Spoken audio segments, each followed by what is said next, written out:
If you have a Bible and you find it helpful to follow along, please turn in it to Luke chapter 6. This is where we will spend our time.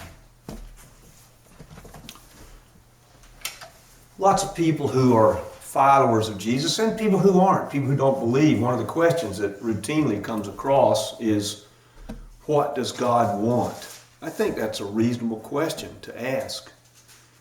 And it does seem that God has given us some indication via the Bible in terms of different admonitions as far as what we are to be and do, and especially those who walked with Him. They had a chance to see what God wants, because after all, Jesus is the clearest, most vivid revelation of who the maker of the universe is that we have.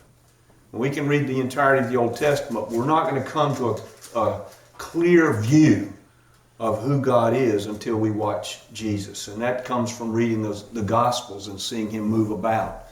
So God clearly wants certain things to be present in humanity. Well, what are they? Let's take a look at the text. I'll begin reading in Luke chapter 6, verse 1.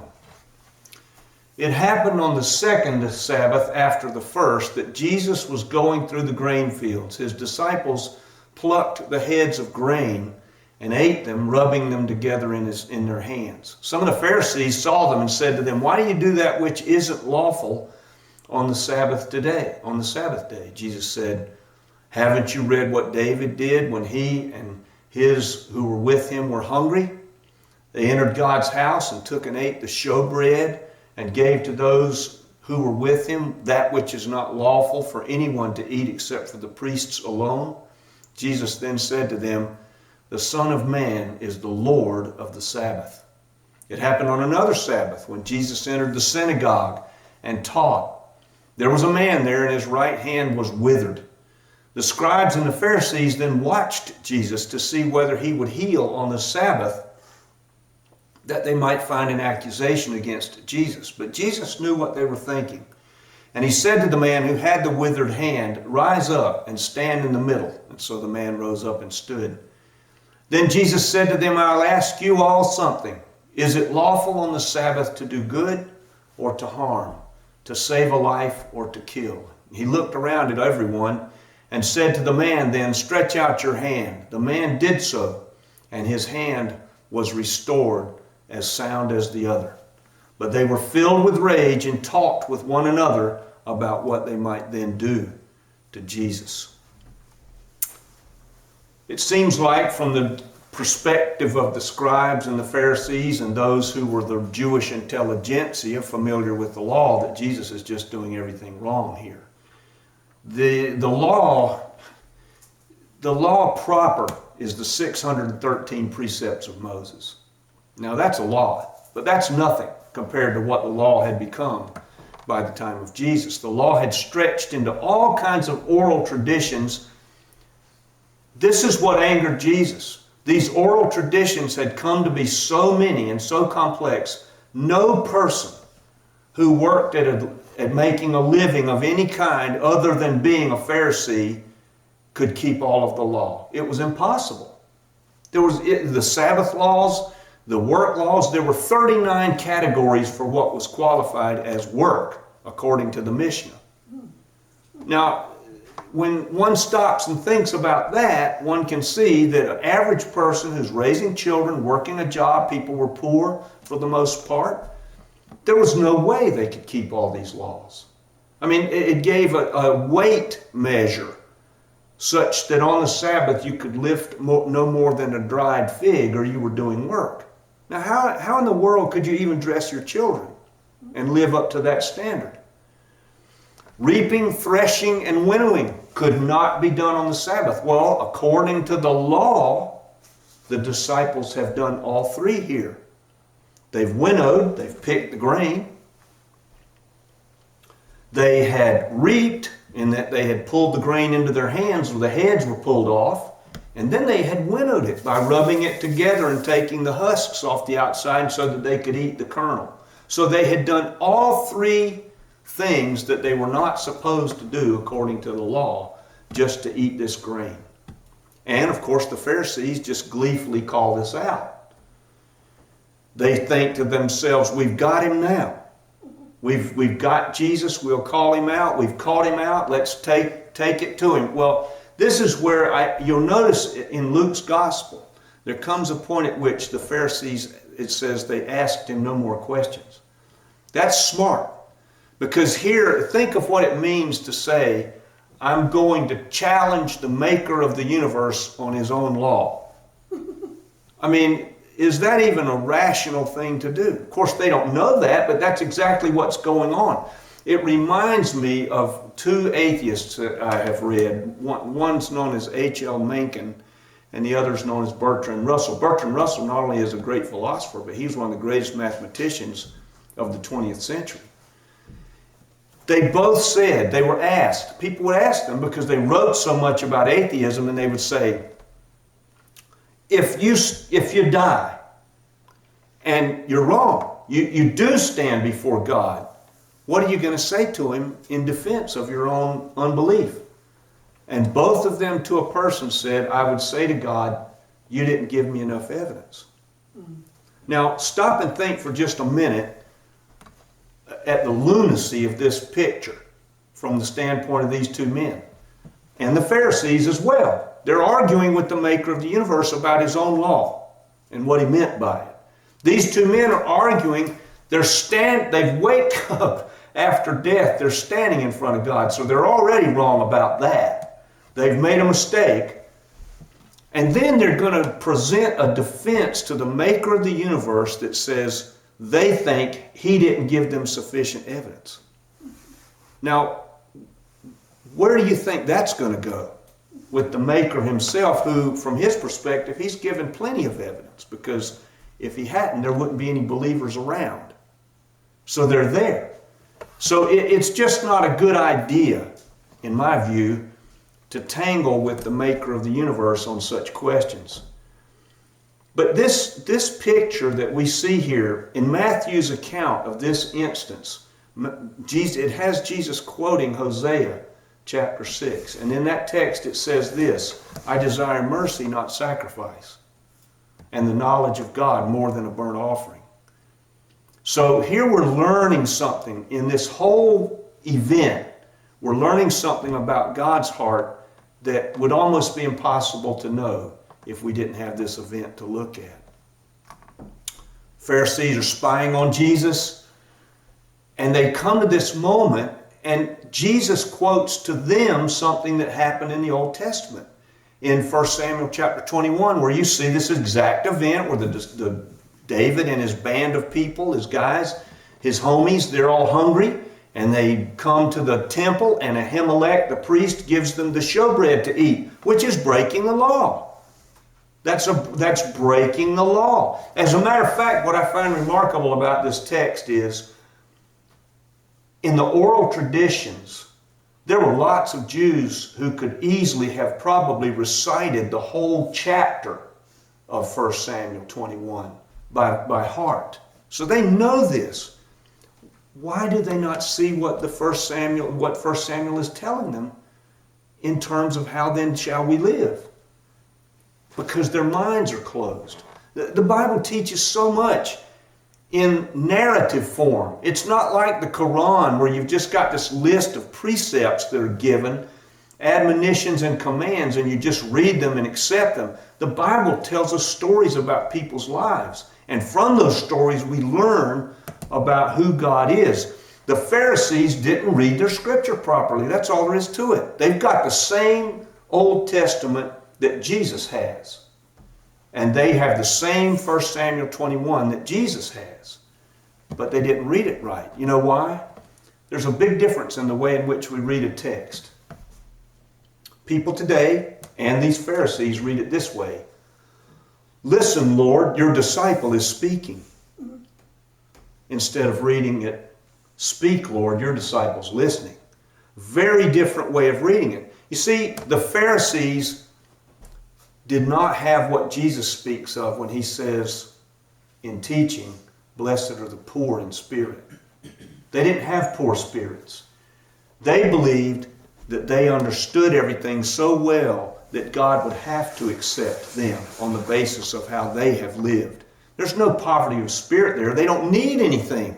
If a person reads their Bible with a needy heart, then God can speak. If a person reads their Bible with a heart that has no need whatsoever, God can't speak. He can't speak until there's some need to which he can speak. There was a dying pastor I read about, and I say this with a lot of sympathy, this story, because I think any of us, we're sitting here today, our bodies are working, our hearts are beating, but if all of a sudden, and it could happen, we've seen it happen right here in this church, somebody, all of a sudden everything starts to close in, they start to pass out, they're going to die right here on the spot. That could be you and me. I think it'll be a little unsettling. I mean, I know all of this stuff in the Bible, but I've never died before. And I think it'll be a little unsettling. I had a friend of mine, you know, some people who go under anesthesia, that's what it's like for them. I had a friend who they put him under anesthesia in a dentist's office, and he did $5,000 worth of damage in the dentist's office before they got him restrained, because it just freaked him out to be going under in that way. It was like dying, and he just went berserk and tore the place up. So I think I have sympathy for this pastor. He's coming to the end of his life. He's got a pastor friend with him there.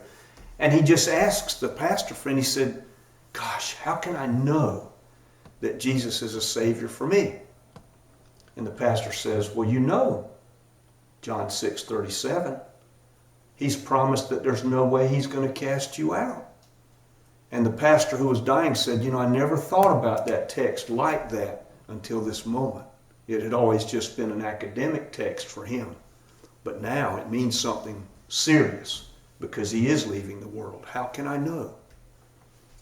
The thief on the cross knew what those words meant without ever hearing them. So Jesus is teaching a tremendous principle here in this little narrative. He's telling us that hearing from God flows from the need to hear from God. David's band of men had need on that day. They were hungry. They were hungry. And the priest gave them that which they were by law not supposed to have. What does that tell you about God's heart? It says to me, God's more concerned about people than he is concerned about regulations. And this is the most amazing thing. People say today, this is a very common objection to the gospel. And the truth of it is that Jesus nowhere claimed to be God. That's not true. It's just not true. He's claimed it here twice. First of all, he calls himself the Son of Man, right out of Daniel. The Son of Man who will come with the clouds of judgment from God. And secondly, he says, I'm the Lord of the Sabbath. Now, who else says that? Only God says he's the Lord of the Sabbath.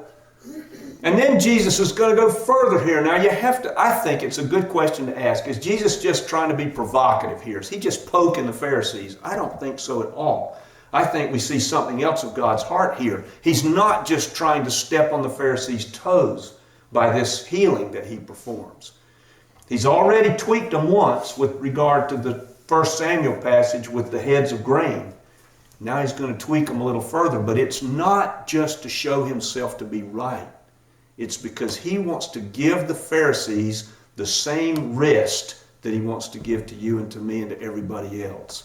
He is trying to give the Pharisees their Sabbath rest. You see, the Pharisees, they loved their regulations, and they loved them so much until for the common Jew, they had turned the Sabbath into something to be dreaded. Think about it for a minute. What would it mean to you if you had 4, 5, or 6 children? And it's Friday. And you know, because of the Sabbath regulations, you got to have everything prepared for your family for the next day, because the next day you can't do anything according to the Mishnah and all that oral law relative to what work is. I mean, again, you couldn't pick your child up to change whatever they used for diapers in that day. You couldn't do it because they weigh a whole lot more than a dried fig, right? You couldn't pick up a bowl of food to take to your children even after you'd prepared it on the Friday before. I mean, it goes on and on and on and on. The Pharisees loved their regulations more than they loved people. That's all there is to it. We are so like that as human beings. We have such a nature that says, if I think it's right, we talk about this in Sunday school, if I think it's right, you ought to think it's right. And if you don't think it's right, there's something wrong with you. You're not as good as I am. That's how we think. I'll never forget, I probably told you this story before, but it fits here so well. There were two doctors who liked to hunt. They hunted ducks. That's all they hunted was ducks. Now, I've never hunted a duck, but I've seen it done, so I can say, okay, I kind of understand what goes on. You go out very early before daylight, you get in a blind next to a pond, you wait for ducks to fly in or fly out, you sit there, you take a shotgun, and boom, the duck falls in the water. You send your dog out to get the dog brings the duck back. One of the doctors had retrievers that had been well trained, and he bragged on them all the time. These were two young doctors, and the one doctor who had to listen to the bragging all the time just got really sick of it. I mean, every time they went out. Man, my dogs are so good. Well, this doctor said, I know what I'm going to do. I'm going to find the best retriever on the planet. I'm going to buy a dog that will outdo this guy's dog so he'll shut up and we can just get on with the duck hunting and enjoy it. So he saw an ad. It said, greatest hunting dogs, retrievers on earth. Called the number, got directions, went to the house. House was next to a pond. I guess he had to have a pond to train these retrievers. And the guy said, I want to see one of your retrievers that's so good. The guy said, okay, he brought one out. It was a nice chocolate lab. He said, what's so great about your dogs that makes them so different than the other dogs? He said, my dogs know how to walk on water. The guy just laughed. He said, come on, I've driven all this way. I mean, he started to go back to his car. You know, he's kind of mad because he's driven all this way to come get this dog. He said, wait. He said, let me show you. So he picked up a decoy, called the dog sat, waiting, threw the decoy out in the water, gave the dog the command. The dog went out there and dutifully walked right across the top of the water, picked the decoy up, walked across the water and brought the decoy back and gave it to the man. The man said, I'll take him. So it was a lot. This dog cost a lot. He said, I'll take it. I don't care what it costs. So he took the dog back and he went hunting with this friend. He was giddy. You know, when you know you've got something you're going to show somebody like that, you can't wait, right? You just can't wait to show them. So sure enough, they got in the blind and this guy's just quivering with excitement and he shoots the first duck. And so he sends the dog out there. The dog dutifully walks out there, walks across the top of the water, picks the dead duck up, walks back across the top of the water and brings the dead duck back. And so the doctor, who's been bragged at for all of his life hunting with this guy, says, what do you think about that dog? And the guy just starts laughing. He says, your dog's so stupid they don't know how to swim. That attitude is the same attitude the Pharisees had. It's exactly the same. We're right. Our regulations are right. We know what's right, and you're wrong, and you're lesser. And nothing's going to convince us otherwise. If we find a conflict between regulation and love, as God would define it, then love has to win. So what was the main problem with the Pharisees' response to Jesus? It goes right back to the Sermon on the Mount. Blessed are the merciful, for they'll be shown mercy. Why did the Pharisees not have the ability to show mercy to all these people who cannot obey all of these tiny regulations and live a normal life? It's because they'd not received mercy themselves. That's why. They didn't need it. Pharisee doesn't need God's mercy. Pharisee needs God to see him living out this perfected Pharisaical life. I don't need God's mercy. What do I need that for? I'm doing it. God should be impressed with me. I'll tell you, this picture of mercy, coming to God, bending that knee, all of that is what keeps a lot of people from becoming born again. Because it's not an easy thing to say, you know what? I'm needy. I have need, real need. And so to come to God and ask Him for that mercy says there's something wrong with me. And there is. The unmerciful, I'm going to guess and say, I bet a large percentage of them are lost. Jesus has this man stand up in the middle. Remember what Paul said to Herod? This stuff wasn't done in a corner. Lots of people saw it. Real healing. And think about this healing for just a minute now. Stop. Let's say that a visitor comes in. Now that would be shocking enough. But let's say a visitor comes into the church that none of us knows, and this visitor has a leg that's 6 inches shorter than the other. It's got one of those real tall shoes all built up. And we're sitting here in the service, and all of a sudden Colin feels himself urged to go and pray for this guy's healing. Just out of, God taps him on the shoulder and says, Colin, I want you to go over and put your hand on his shoulder and ask God to heal his leg.